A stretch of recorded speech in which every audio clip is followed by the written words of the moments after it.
2019 ലോക്സഭാ തെരഞ്ഞെടുപ്പിൽ ബി.ജെ.പിയുടെ സ്ഥാനാർത്ഥി അവിടെ ശോഭാ സുരേന്ദ്രനെ ആറ്റിങ്ങലിലാണ് അമിത്ഷാ ടീം പ്ലേസ് ചെയ്തിരിക്കുന്നത് മത്സരിക്കാൻ. ശോഭാ സുരേന്ദ്രനെ സംബന്ധിച്ചിടത്തോളം ബി.ജെ.പിയുടെ തീപ്പൊരി നേതാവാണ്. അവരെ പാലക്കാട് മത്സരിപ്പിക്കണം, കാസർഗോഡ് മത്സരിപ്പിക്കണം തുടങ്ങി വിവിധ വാദഗതികൾ ബി.ജെ.പിക്കുള്ളിൽ തന്നെ ഉണ്ടായിരുന്നു. പക്ഷേ അതിന്റെ കാൻഡിഡേറ്റ് ഫിക്സേഷൻ വരുമ്പോൾ അമിത്ഷാ ടീം ഈ ശോഭാ സുരേന്ദ്രനെ മത്സരിപ്പിക്കുന്നത് ആറ്റിങ്ങലിലേക്കാണ്. ആറ്റിങ്ങലിൽ ശോഭാ സുരേന്ദ്രൻ വരുന്നതോടുകൂടി അവിടുത്തെ മത്സര രീതി അവിടെ ബി.ജെ.പിയും സി.പി.എമ്മും തമ്മിലുള്ളതിലേക്ക് വളർത്തിയെടുക്കുക എന്നുള്ളതാണ് ലക്ഷ്യമിടുന്നത്, ബി.ജെ.പി ലക്ഷ്യമിടുന്നത്.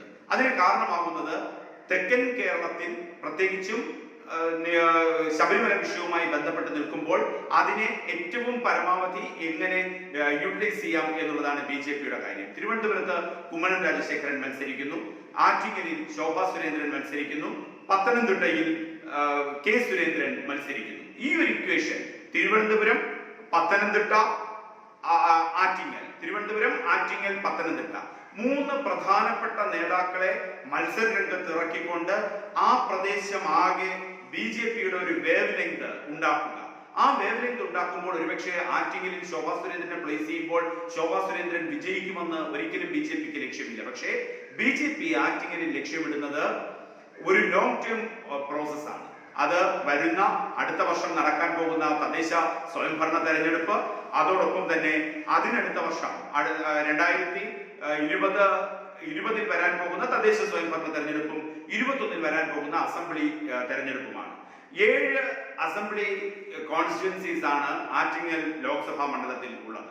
എ സമ്പത്ത് കഴിഞ്ഞ തവണ 2014 അവിടെ എ സമ്പത്തിന്റെ ഭൂരിപക്ഷം 69,378 വോട്ടാണ്. 69,378 വോട്ടിനാണ് സമ്പത്തിന്റെ ഭൂരിപക്ഷം വരുന്നത്. 2009 ആ തരത്തിലല്ലായിരുന്നു. 18,341 ജി ബാലചന്ദ്രനെതിരെ സമ്പത്തിന്റെ ഭൂരിപക്ഷം. പക്ഷേ ബിന്ദു കൃഷ്ണ മത്സരിക്കാൻ എത്തുമ്പോൾ അത് സമ്പത്ത് വലിയ തോതിൽ തന്നെ വർദ്ധിപ്പിച്ചിരിക്കുന്നു. അതിന് പല ഘടകങ്ങളുണ്ട്. അന്നത്തെ മൻമോഹൻ സർക്കാരിന് വിരുദ്ധമായിട്ടുള്ള നിലപാടുകൾ, അതോടൊപ്പം തന്നെ സംസ്ഥാനത്ത് കോൺഗ്രസ് നേതൃത്വത്തിന് വിരുദ്ധമായിട്ടുള്ള നിലപാടുകൾ, മാത്രമല്ല UDF ക്യാമ്പിനെ ഞെട്ടിച്ചുകൊണ്ട് 7 അസംബ്ലി മണ്ഡലങ്ങളിലും LDF തൂത്തുവാരുകയുണ്ടായി. അവിടെ നോക്കുമ്പോൾ അവിടെ ഏറ്റവും ആറ്റിങ്ങൽ അസംബ്ലി കോൺസ്റ്റിറ്റ്യുവൻസിയിൽ 20,955 എന്ന ഏറ്റവും വലിയ ഭൂരിപക്ഷത്തിലേക്ക് എ സമ്പത്ത് ആറ്റിങ്ങൽ എത്തുന്നു. അടുത്തുള്ളത് നെടുമങ്ങാടാണ്. നെടുമങ്ങാട് 13,514, ചിറയിൻകീഴ് 11,482, വർക്കലയിൽ വരുമ്പോൾ 9,013 വോട്ടാണ്. വാമനപുരം അവിടെ 5,696, കാട്ടാക്കടയും അരുവിക്കരയുമാണ് ബാക്കിയുള്ളത്. കാട്ടാക്കടയിൽ 4,163, അരുവിക്കരയിൽ 4,983 എന്നുള്ള ഫിഗറിലേക്കാണ് വരുന്നത്. അവിടെ ആ മാർജിൻ കാട്ടാക്കട 4,983, അരുവിക്കര 4,163, അങ്ങനെ 7 അസംബ്ലി മണ്ഡലങ്ങളിലും എ സമ്പത്ത് വ്യക്തമായ ഭൂരിപക്ഷം നേടിയിട്ടുണ്ട്. അവിടേക്കാണ് ബി.ജെ.പിയുടെ പ്രതീക്ഷ ഏതു തരത്തിൽ എന്നറിയുന്നതും ബി.ജെ.പി എങ്ങനെ ശോഭാ സുരേന്ദ്രനെ പ്ലേസ് ചെയ്യുന്നത് വഴി നേട്ടമുണ്ടാക്കാൻ ആഗ്രഹിക്കുന്നു എന്നുള്ളതും. ഏറ്റവും ഇതായിട്ടുള്ളത് SDPI, ഒരു തീവ്ര സ്വഭാവം SDPIക്കുണ്ട്. ആ തീവ്ര സ്വഭാവത്തിൽ SDPI നേടിയത് 10,000 വോട്ട് ആ മണ്ഡലത്തിൽ നേടിയിട്ടുണ്ട്. അപ്പോൾ അവിടുത്തെ ഒരു മനസ്സ് ആ തരത്തിൽ നിൽക്കുമ്പോൾ ഒരു ഓട്ട് പാറ്റേണിൽ ഒരു ട്വിസ്റ്റിംഗ്സ് നടത്താൻ കഴിയും എന്ന് ബി.ജെ.പി ലക്ഷ്യമിടുന്നുണ്ട്. അത് ഏതു തരത്തിലാണ്? എസ് ഗിരിജകുമാരിയാണ് മത്സരിക്കുന്നത്. കഴിഞ്ഞ തവണ എസ് ഗിരിജകുമാരി മത്സരിക്കുമ്പോൾ എസ് ഗിരിജകുമാരി 90,528 വോട്ട് അവിടെ നേടി 3-ാം സ്ഥാനത്തെത്തി. ആ 3-ാം സ്ഥാനത്തെത്തുമ്പോൾ 2009 ബി.ജെ.പി നേടിയ വോട്ടും കൂടി നോക്കുക. 2009 ബി.ജെ.പി അവിടെ നേടുന്നത് വെറും 47,620 ആണ്. അപ്പോൾ ഇതാണ് മണ്ഡലത്തിന്റെ ഒരു ചിത്രം. മണ്ഡലത്തിൽ LDF സ്വാധീനം ഏറെയുള്ള മണ്ഡലം, LDF ആധിപത്യമുള്ള മണ്ഡലം. ആ LDF ആധിപത്യമുള്ള മണ്ഡലത്തിലേക്ക് ബി.ജെ.പിയുടെ കടന്നുകയറ്റം എസ് ഗിരിജകുമാരിയിലൂടെ ബി.ജെ.പി ഒരു പരീക്ഷണം അവിടെ നടത്തുകയാണ്. എസ് ഗിരിജകുമാരി അറിയപ്പെടാത്ത അത്രമാത്രം ഒരു ഹൈ പ്രൊഫൈൽ ബി.ജെ.പി കാൻഡിഡേറ്റ് അല്ല. ഒരു ഹൈ പ്രൊഫൈൽ ഒരു വൈബ്രന്റ് ബി.ജെ.പി കാൻഡിഡേറ്റ് അല്ല. പക്ഷേ ഗിരിജകുമാരി എന്ന് പറയുന്ന ഒരു ആവറേജ് ബി.ജെ.പി കാൻഡിഡേറ്റ് അവിടെ മത്സരിക്കുമ്പോൾ അവർ നേടുന്നത് 90,528 വോട്ട്. 2009 47,620 വോട്ട് നേടിയെടുത്താണ്. ഇരട്ടിയിലേക്ക് BJP വോട്ട് വർദ്ധിച്ചു. എസ് ഗിരിജകുമാരിയെ പോലെ ഒരു ആവറേജ് കാൻഡിഡേറ്റ് മത്സരിക്കുമ്പോൾ BJPക്ക് 2009 നേടിയതിനേക്കാൾ ഇരട്ടി വോട്ട് ആറ്റിങ്ങൽ ലോക്സഭാ മണ്ഡലത്തിൽ നേടി എന്നുള്ളിടത്താണ് അതിന്റെ സാധ്യതകൾ അമിത്ഷായും ടീമും കാണുന്നത്. ആ ഇടത്തിലേക്ക് 2009 ഇരട്ടിയിലധികം വോട്ട് നേടി എസ് ഗിരിജകുമാരി എന്ന ഒരു ആവറേജ് BJP നേതാവിന് BJP വോട്ടുകളെ ചലിപ്പിക്കാൻ കഴിയുമെങ്കിൽ അവിടേക്ക് BJPയുടെ ഏറ്റവും വലിയ തീപ്പൊരി നേതാവായ ശോഭാ സുരേന്ദ്രനെ പ്ലേസ് ചെയ്യിപ്പിക്കുന്നത് വഴി അമിത്ഷായും ടീമും ലക്ഷ്യമിടുന്നത് ഒരു വിജയം എന്നുള്ളത് അവർക്ക് ലക്ഷ്യമല്ല.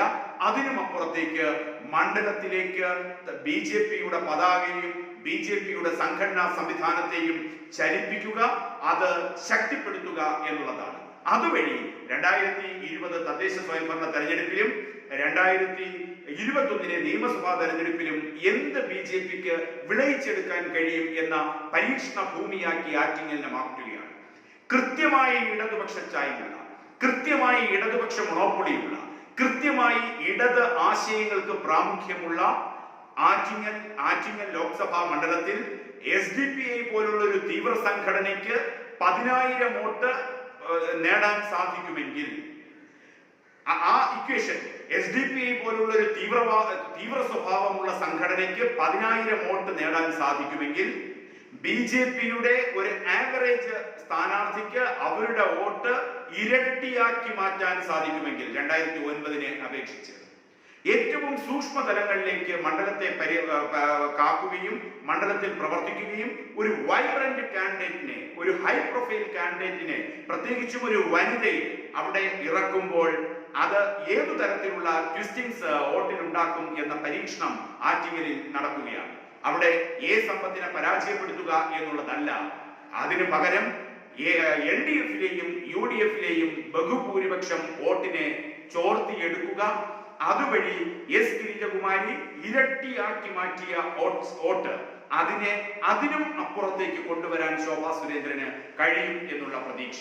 അതുവഴി മണ്ഡലത്തിന്റെ ബേസ് ക്യാമ്പിലേക്ക് BJP വേരൂന്നാനുള്ള ശ്രമവും അവിടെ നടക്കുന്നുണ്ട്. 7 അസംബ്ലി മണ്ഡലങ്ങൾ ഇടത് അനുഭാവമായി നിലനിൽക്കുമ്പോൾ അവിടുത്തെ UDF സ്ഥാനാർത്ഥി അടൂർ പ്രകാശാണ്. അടൂർ പ്രകാശിനെ സംബന്ധിച്ച് വലിയ തർക്കങ്ങൾ ആറ്റിങ്ങൽ ലോക്സഭാ മണ്ഡലവുമായി ഉണ്ടായിരുന്നു. കോൺഗ്രസിന്റെ ഒരു സ്പ്ലിറ്റ് പ്രൊഫൈൽ ഈ 2019 തെരഞ്ഞെടുപ്പിൽ അവിടെയുണ്ട്. ആറ്റിങ്ങൽ തർക്കമണ്ഡലമായിരുന്നു. ആറ്റിങ്ങലിൽ ഉചിതമായ സ്ഥാനാർത്ഥിയെ കിട്ടാൻ BJP ഇല്ലാതിരുന്നു. മറ്റൊന്നുകൂടി നോക്കുക, ആറ്റിങ്ങലിലേക്ക് വരുമ്പോൾ 2009 ആറ്റിങ്ങലിലെ UDF സ്ഥാനാർത്ഥി G ബാലചന്ദ്രനാണ്. G ബാലചന്ദ്രനോട് 18,341 വോട്ടിന്റെ ഭൂരിപക്ഷം 18,341 വോട്ടിന്റെ ഭൂരിപക്ഷം നേടിയ സമ്പത്ത് അഡ്വക്കേറ്റ് ബിന്ദു കൃഷ്ണ എന്ന UDF തീപ്പൊരി നേതാവിനോട് നേടുന്ന ഭൂരിപക്ഷം അതിന് എത്രയോ വളർന്ന 69,378 ആണ് മാറുന്നത്. ഈ അഡ്വക്കേറ്റ് ബിന്ദു കൃഷ്ണയെ പോലൊരു ജൈന്റ് ഫിഗർ UDFിന് വേണ്ടി അവിടെ മത്സരിപ്പിക്കുമ്പോഴും സമ്പത്തിന്റെ ഭൂരിപക്ഷം വൻ വർധന വരുത്തുമ്പോഴും BJPയുടെ വോട്ട് ഷെയർ ഇരട്ടിയായി മാറി എന്നുള്ളതും ആറ്റിങ്ങലിൽ ശ്രദ്ധിക്കേണ്ടതുണ്ട്. ഇതാണ് അവിടുത്തെ ഇക്വേഷൻ. അപ്പോൾ അഡ്വക്കേറ്റ് ബിന്ദു കൃഷ്ണയെ പോലെ ഏറ്റവും ജൈന്റ് പ്രൊഫൈൽ UDFിന് വേണ്ടി മത്സരിക്കുന്നു. മത്സരിക്കുമ്പോഴും സമ്പത്തിന്റെ ഭൂരിപക്ഷം ഗണ്യമായി വർദ്ധിക്കുന്നു. 18,000-ൽ നിന്ന് 69,000-ലേക്ക് കുതിച്ചു കയറുന്നു. അതേസമയം BJPയുടെ വോട്ട് ഒരു ലോ പ്രൊഫൈൽ കാൻഡിഡേറ്റ് മത്സരിക്കുമ്പോഴും ഇരട്ടിയായി മാറുന്നു. ഈ ഒരു ഇടത്തിലേക്കാണ് ശോഭാ സുരേന്ദ്രനെ പോലെ ഒരു ഹൈ പ്രൊഫൈൽ ബേണിംഗ് കാൻഡിഡേറ്റ് എന്ന് തന്നെ വിശേഷിപ്പിക്കാവുന്ന ആൾ അവിടെ പ്ലേസ് ചെയ്യപ്പെടുമ്പോൾ അടൂർ പ്രകാശിനെ പോലെ വളരെ വിവാദങ്ങളിൽ പെട്ടിട്ടുള്ള സോളാർ കേസുമായി ബന്ധപ്പെട്ട് മുഖം നഷ്ടപ്പെട്ടു പോയ കോൺഗ്രസ് ഗ്രൂപ്പിസത്തിന്റെ ഭാഗമായി കോൺഗ്രസ് സ്പ്ലിറ്റായി നിൽക്കുന്ന ഒരു അന്തരീക്ഷത്തിലേക്ക് ശോഭാ സുരേന്ദ്രനെ കൊണ്ടുവരുമ്പോൾ ശോഭാ സുരേന്ദ്രൻ കാണിക്കുന്ന മാജിക്, ആ മാജിക്, വിജയത്തിന്റെ മാജിക് അല്ല അമിത്ഷായും ടീമും ലക്ഷ്യമിടുന്നത്.